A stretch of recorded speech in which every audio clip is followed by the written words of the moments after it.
A very good evening. I'm Aditi Lamba and this is the Wednesday night edition of Vision of Asia South Asian news segment. Bringing you much from the diaspora, we continue to showcase empowering and socially engaging works of the Indian American community while also presenting many festivities during the season.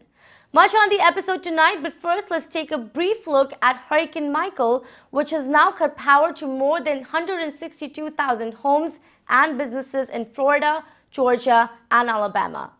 Hurricane Michael charged into Florida this afternoon, lashing the panhandle with rains driven by winds topping 155 miles an hour. Water raced in from the sea, flooding the streets. Michael is the strongest hurricane on record to strike that area so far, and it has been lashing on the coastline with intense winds and rains, which forecasters say could lead to potentially catastrophic sequences.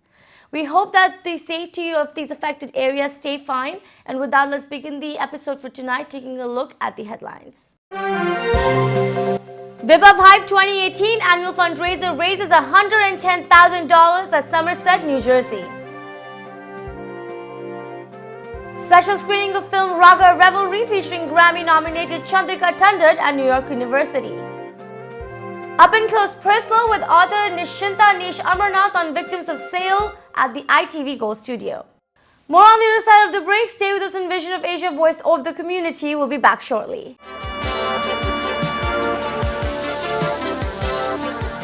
And I'm Aditi Lamba and you're watching Vision of Asia South Asian news segment.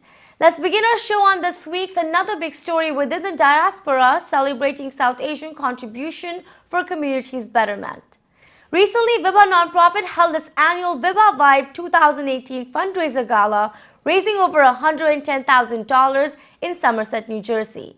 The gala event raised money for underprivileged children in India, with a portion of the funds, $15,000, allocated directly towards the Kerala Disaster Relief Fund.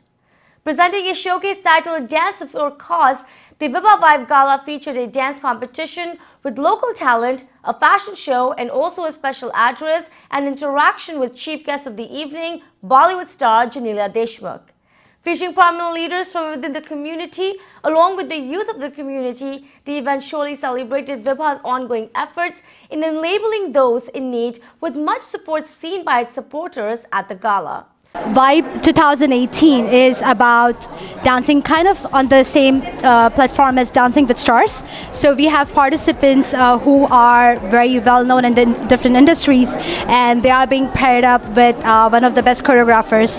They dance for a cause, and it's a wonderful fundraising event where people get to network and show off their talent, and everything is for Vibha's kids, who are the children in need, and educating them, empowering them, and enabling them for a better future. Thank you. This is our second season and we are very excited to have everyone here. Last year we had about 250 people in the audience, and this year it seems like we have shifted to a bigger place and we have about 300 people. The participants that have participated in Vibe 2018, we have about 12 of them. And they have done a good amount of fundraising already. But we are also very happy to have Janilia D'Souza here as our chief guest. And she's going to help complete our goal. But we are very happy to have her, and our audience is very, very thrilled to have her today. This is a special cause, and we are bringing colors of beautiful clothing with a fashion show, as well as wonderful choreographers have lined up amazing performances and very prominent participants from the community. This is a place, this is an effort by Vibha from New Jersey, USA, and this is a very quality event. People are loving it. Wonderful food, beautiful costumes, amazing dance performances, and our culture is beautifully presented to help the people who are the core and life of India. So thank you so much. It's going to be a very entertaining evening. We have 12 participants here from all walks of life. They worked really hard. Everybody's come together for this great cause of educating children in India. And everybody here is a volunteer, right from the stars to the choreographers to the judges to people working behind the scenes. It's 100% volunteer driven, and we're very happy to do this together for this noble cause. Thank you.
honored to see all you fabulous people. Wow, this is like an amazing event, I must say. But the main reason we're all here, of course, is Vibha. And obviously, I don't need to say too much as to what Vibha does or what it's going to do, but we know that it educates, it empowers, and it enables. And that is what we're all here to help out, and in our own way, however big or however small it is, we're all here to help it grow as an organization. All of us here, in whatever capacity we can, we are going to do our best to help Vibha support the zillions of people. And I honestly believe that life is a circle, and this is what we're meant to do in our own sweet way, in our own little way.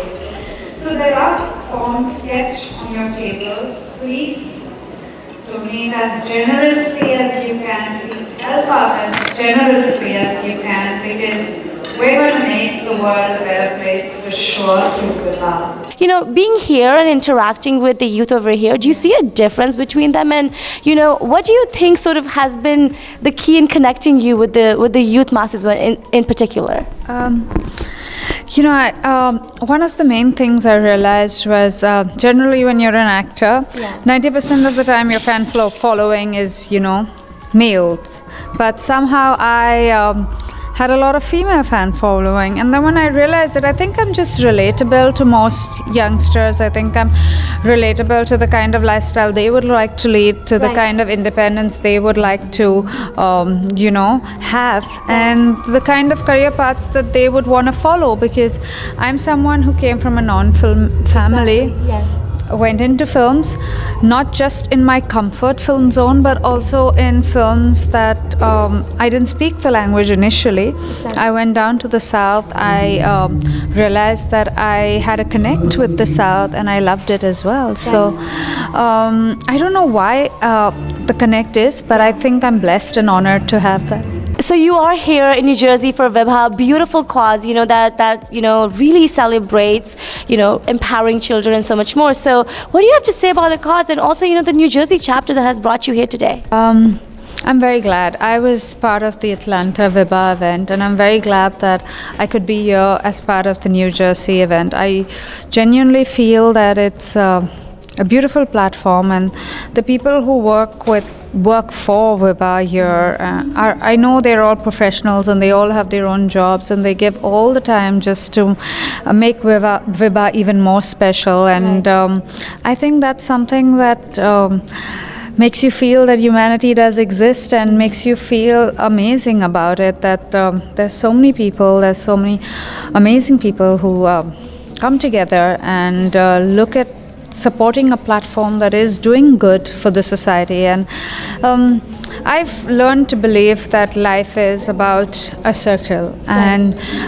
this circle of supporting the underprivileged, supporting someone in the best way that you can, is all you have to do in this lifetime. And I think what Vibha is doing is just something that is so pure, and what everyone's doing for Vibha is also a very noble thought. So I'm very happy to be part of this platform, and I'm honored to be here. And right before we have you go, any messages out to all our ITV viewers on supporting causes like Vibha, and anything else you would like to say to your South Asian fans that are here all the way in North America? Well, I definitely think that just come and be part of Vibha to the best that you can, because I learned about it when I was here, and after seeing what they do, I can totally and thoroughly endorse it. And I would request everyone who can support Vibha to come out and be that help that you can be in whatever which way you can. Let's now take a look at New York City, which recently saw a special screening of Raga Revelry, a journey through North Indian classical music, starring Padma Shri Pandit Vijay Kichlu. The event was hosted by South Asia NYU and Media, Culture and Communications Department at the New York University to promote the feature documentary that showcases North Indian classical music referred to as Raga music. The film documents renowned musicologist Vijay Kichlu's successful endeavor to create a permanent sanctuary for classical Indian music. The screening at NYU featured Grammy-nominated Chandrika Tandon as the chief guest, along with writer-director of the documentary, Shreedevi Thacker. A great discussion on some profound personal experiences in music and its impact. Let's take a look at some glimpses that showcase attributes of Indian arts and its global presence. A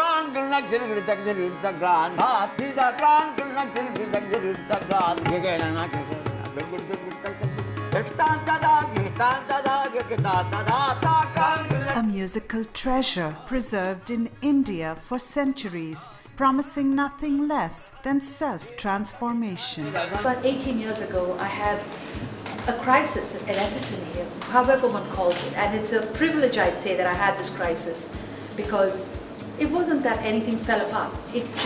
I just had an inner quest. I had to figure out what made me happy, what was success, why was I put on this planet, what next? Was I just trying to bring up more checks, work with more financial institutions, do more stuff, whatever it is.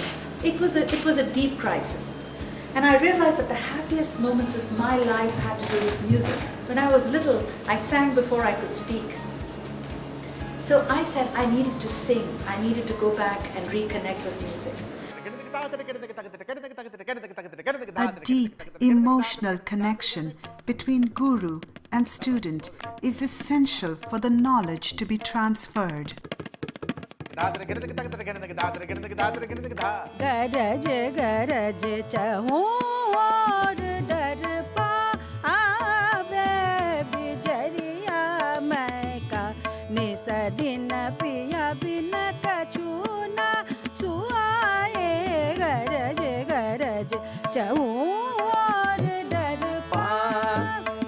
A life devoted to the music, an ancient tradition successfully institutionalized in modern India, and a gift shared with the world. I had a very simple job, and that was to convince Pandit Kichlu that we should make this movie. Everything else came from him. We talked through, we collaborated on the script. I did a lot of the non-musical pieces in terms of thinking that through, and then because I came from a point of view of someone who doesn't understand and who really wants to understand, let's break this down, let's break this down, let's break this down to the simplest steps. I think that collaboration created a lot of these concepts that we put into this film, and it was really Pandit Kichlu's idea that what if we were to just put someone on stage and do this in these steps. So just being a part of this great gypsiness of the music world was something that really injected an incredible life and excitement and passion amongst us.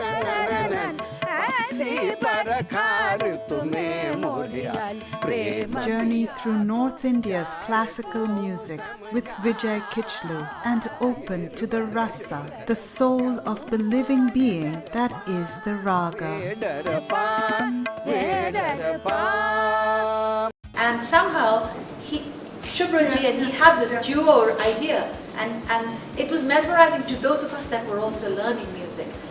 So he started to create very simple ideas of explaining it in English, and his English is great, which you don't have very often with the greatest maestros. Their communication ability is awesome with the Indian language and the music, but it isn't so much with the Western audiences. And he has such a command of everything. It's for the first time we understood how all of these pieces interact in a conceptual way. And he's really been a master at explaining it. And just to, that's actually what made me want to make the film. I went to one of these workshops that Panditji gave in a little hall in Manhattan, and there was one workshop on Raga and one on Tal, and I came out of it going, I understood that, I got it. And if I can understand that, that was something that was worth sharing. And it's time for another short break. Stay with us on Vision of Asia. We'll be right back.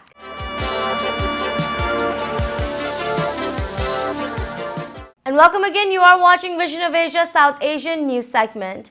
Concluding the show tonight, we now have an up-and-close personal segment featuring author and journalist Nischinta Amarnath, also known as Nish. Her debut novel, Victims for Sale, was released worldwide by HarperCollins in January of 2018. The author infuses her fiction work with elements of magic and mysticism in an ordinary and starkly real setting. Focused on uplifting the collective consciousness of humanity, many of her works as journalist and an author have presented a narrative that questions several social constructs pertaining to the South Asian community.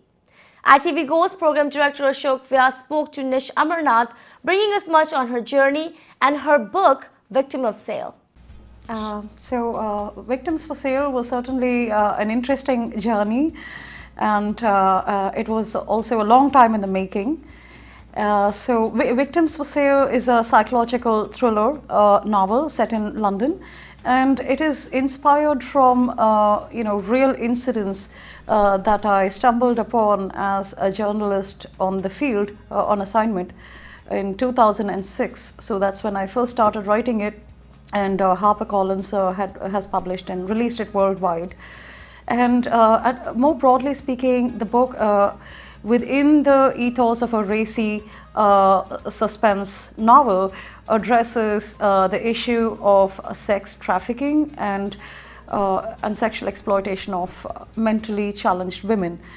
It is also a suspense novel, so I won't give away spoilers. Yeah, but what we get is it must have been quite a demanding book to work on, even if you have some tidbits of a few real life instances to live them, to infuse life in them through your characters. It must be a psychological journey within also, I guess. Is that right? Yes, that's absolutely true. I tend to wear the skin of my characters. I tend to, take on their moods and their emotions when I'm writing, and in the reality of that writing, but also when I'm not writing. When I'm in the space of my own reality, I tend to continue to wear the emotions and moods of my characters. So in that way, it was an interesting journey to write this book, to delve into the mind of the protagonist as well as other characters, lead characters or otherwise. And it was also interestingly, I've heard that this book is more kind of masculine in some areas, just because of the gore involved in certain scenes. But in real life, I'm a person who feels like very, very faint at the sight of blood. I can't even watch a child get vaccinated on television. So writing those scenes were challenging for me because, given the gore and violence that was integral to the plot and the core of the book, I felt weak as I wrote it, or actually after I wrote it, I felt weak and kind of loose and things like that. So that was also interesting. I also felt anger as I was realistically addressing certain issues, mainly against the backdrop of honor crimes that continue to be rampant today, particularly among Indians and, more broadly speaking, South Asians in many different parts of the world. So talk to me about your focus on the element of your book being an interesting read. Is there some conscious effort on that side? Mm-hmm. Yeah, so in terms of making it an interesting read, my focus was on getting into the emotions of the characters in question, in addition to the mystery in their external environment. So I really sought to strike a balance between infusing crime fiction with with a strong psychological component to it in a way that is extraordinarily real, and that was based on research, on fieldwork, interviews with Scotland Yard officials and barristers, BBC producers, and so on the field in London. I even sat in on a murder trial at the Old Bailey in London to really get a hang of how a crime of that magnitude would be addressed. But above and beyond that, I wanted to definitely get into the personal lives of the characters. So there are elements of romance, betrayal, passion. There's a lot of suspense.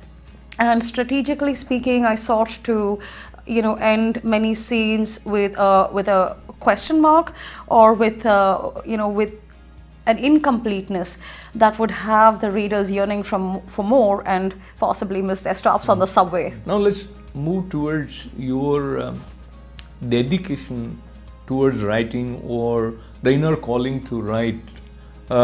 You are more, as an independent journalist, you have written on the economic subjects. Yes. So, how these two sides merge in writer, author Nish Amarnath, your understanding of how the economic world functions, and typically we consider them as two different sides. Do you see where I'm coming from? Yes, yes. So the common thread I find between two of those spaces is that of the human mind. For example, I've extensively covered deals, loan transactions and investments and so on for publications like Dow Jones, the Wall Street Journal, S&P Global, Institutional Investor and so on. And when I report on a deal, my mind immediately goes to the psyches of the people who were involved in that transaction, the CEOs of both companies, or a fight between a lawyer and the CEO of a company who does not want to sell for a lower price, and so on. So that's really, that focus is really an offshoot of my personal interest in the human psyche, in human relationships, and in fiction. So when I started out writing, I started writing fiction and then moved on to journalism. So that's the common thread that I have sought to draw. And in fiction, I feel that I'm able to give free play to the psyches of my characters. I go back to your first book, which is non-fiction, that is The Voyage to Excellence, and this was sharing the life of 21 women leaders. Would you see yourself now somewhere, if you were to write the same niche, you are somewhere in those 21 women now? Well, I do have a long way to go, and the Voyage to Excellence focused on the personal stories of India's 21 most successful women business leaders.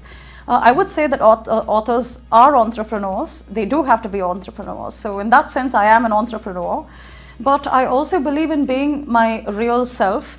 In that scenario, my focus is to give my all to my writing, to the stories to the narratives that I build, the stories that I develop, fiction or non-fiction, and give it my best and really make the readers feel everything that the characters are feeling, whether it's an article or a non-fiction book or a fiction novel. And this wraps up our segment of South Asian happenings for tonight. Send us your events or any suggestions to get your voices and organizations on our show. Remember to write to us on events@itvgold.com and follow us on our Facebook @itvgold. You can also now subscribe to our YouTube channel to watch many of our popular shows for free. Also wishing all our viewers a very happy Navratri week, a great festive occasion for many Indians. Thank you for joining us tonight. This is Vision of Asia and I am Aditi Lamba. Take care and be well.